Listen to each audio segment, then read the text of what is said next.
T'es chaud ou bien? La chronique humoristico-politico décalée de Redline Radio. Eh bien, mon cher Antoine, tu commences aujourd'hui ta chronique avec un peu de vocabulaire. Tu nous donnes la définition du mot paradoxe. Absolument. Alors, un paradoxe, c'est une association de deux faits ou de deux idées contradictoires qui suscitent l'étonnement ou le scepticisme auprès des autres. Tu peux nous donner un exemple? L'Église catholique. Ah pardon, tu veux que je développe? Ah bah oui, quand même. Alors, exemple de paradoxe, si la Vierge Marie avait fait du catéchisme au sein de l'Église catholique suisse, elle n'aurait pas pu s'appeler la Vierge Marie. À la rigueur, on aurait pu lui trouver un autre nom, par exemple la victime d'abus sexuels Marie, mais bon, c'est quand même moins vendeur.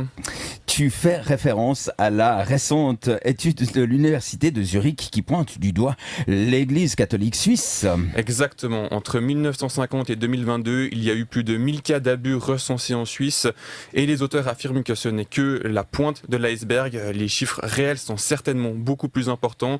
D'ailleurs, les dénonciations se sont enchaînées après la publication de l'étude. Elle a permis de briser le silence, non? Ah non, du tout. C'est juste que tous les hommes d'église se sont mis à balancer leurs potes. Comme ça permet d'éviter qu'on aille fouiller chez eux. C'est la technique du contre-feu. Tu crames la maison de ton voisin en espérant que ça évite que l'incendie s'étende à la tienne. Après leur technique, il y a juste un petit point faible, c'est qu'ils vivent tous dans la même copropriété.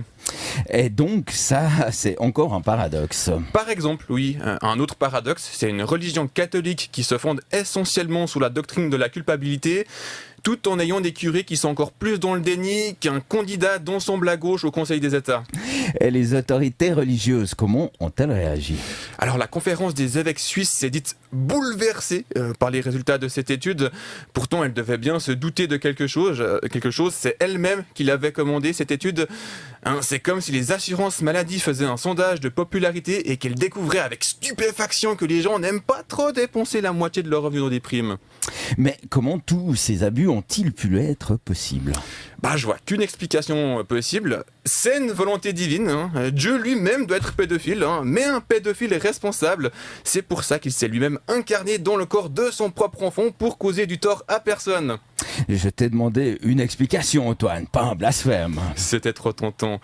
En vrai, ces abus, c'est une conjonction de facteurs. Un discours ambigu sur la sexualité, une culture du secret, un ascendant spirituel et émotionnel. Il était la figure la plus puissante et la plus respectée du village.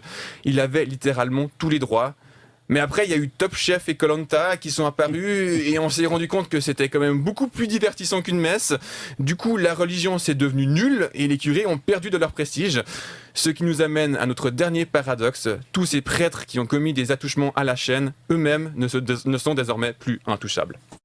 T'es chaud ou bien? La chronique humoristico-politico décalée de Redline Radio.